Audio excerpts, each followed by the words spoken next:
We know it's not a whiteout game. The last, I don't know how many years Ohio State has had to play at Penn State, it has been a whiteout game. And going in there, it's a revved up energy place. They get after it up there.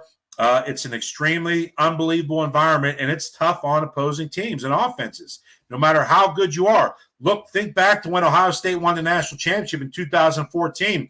It took double overtime that year, and Joey Bosa basically taking the running back and throwing him into Christian Hackenberg's legs for a sack. You're looking at a possible third overtime there. So it doesn't matter when you go up to Penn State, whether it's a noon game or not. Whiteout, definitely tough, but a noon game next week. Penn State looks at Ohio State as their rivals. The way we look at Michigan as our rivals, and same for vice versa.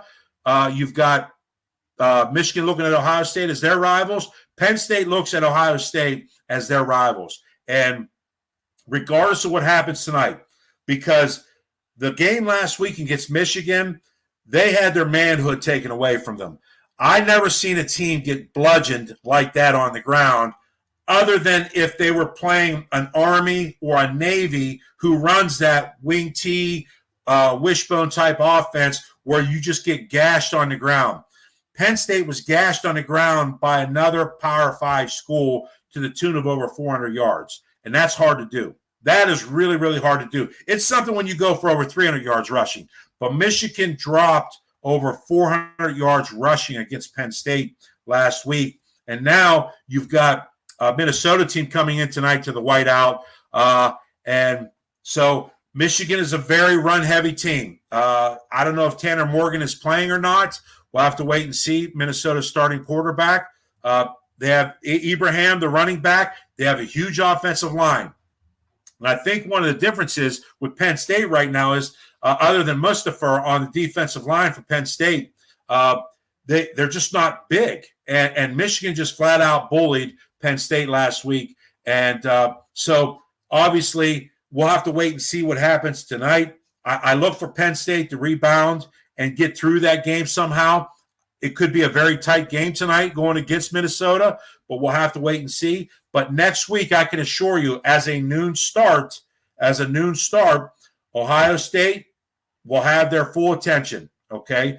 And Penn State, is going to bring their A game. They may not win in the end, but I can assure you it will be a dogfight for most of that game next week. So I look for the line to be, depending on what happens tonight, I could see Penn State getting maybe close to 2 touchdowns in that game next week. So that'd be a large line for a Penn State team that could be coming in only with 1 loss. So it would be interesting to see where they set that line at next week.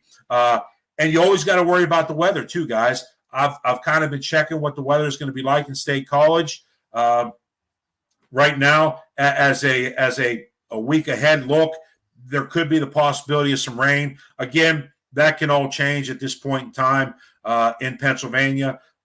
So it changes by every 2 days or 3 days. So that's another thing that you have to look out for too, going up there that time of the year. If you get some bad weather in there, then all of a sudden it levels that playing field extremely quickly with a team that loves to throw the ball in Ohio State. So we got to look at that as well down the road to see what that weather may be like as well.